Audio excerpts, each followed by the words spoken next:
My name is Ahmer Bilal Soofi. I am a practicing lawyer and my interest has been in public international law. I also served as a federal law minister, and apart from that I advised OIC on various issues relating to interpretation of the freedom of speech in terms of Article 18, 19, 20 of the International Covenant on Civil and Political Rights.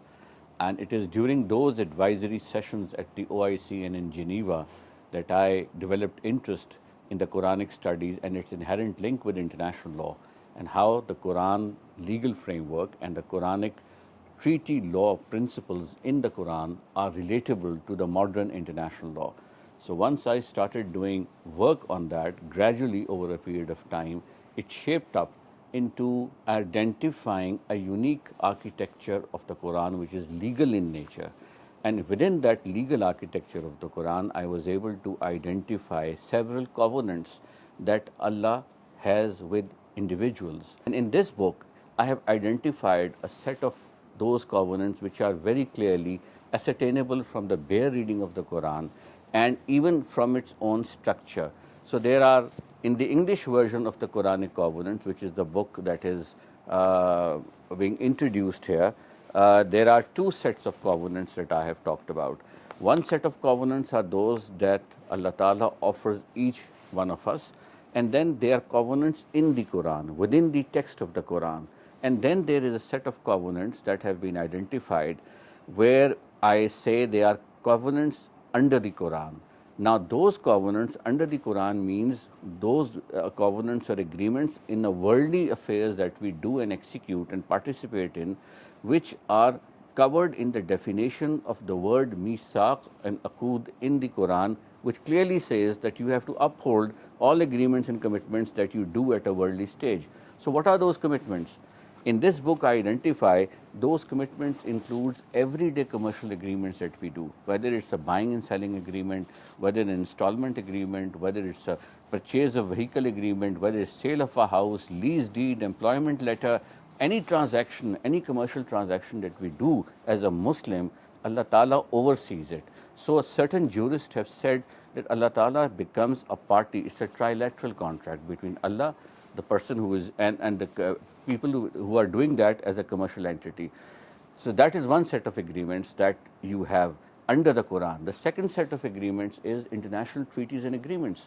So whenever you do an international commitment or a convention is signed or a treaty is signed, there is an obligation pursuant to Quran as a believer state to implement it properly in pith and substance. And that's the central theme behind it, that you have to implement all agreements as a state level that you enter into. So it creates a broad obligation in relation to all treaties. There are thousands of treaties that a state like Pakistan has signed and any state has signed. The third category of the covenants or aqud or misaq under the Quran include legislative covenants or laws of the state, because every law under the definition of political science is a social contract with the state. So the name of law or the academic nomenclature of every statute is that it is a contract with the state, and that stands covered in the definition of misaq or in the definition of aqud. So that needs to be honored as well as a citizen.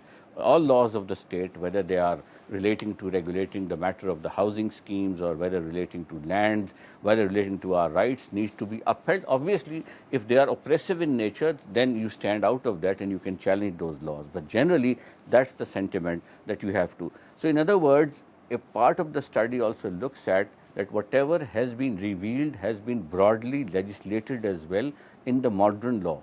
These three areas mean that our entire life is linked with the Quranic framework.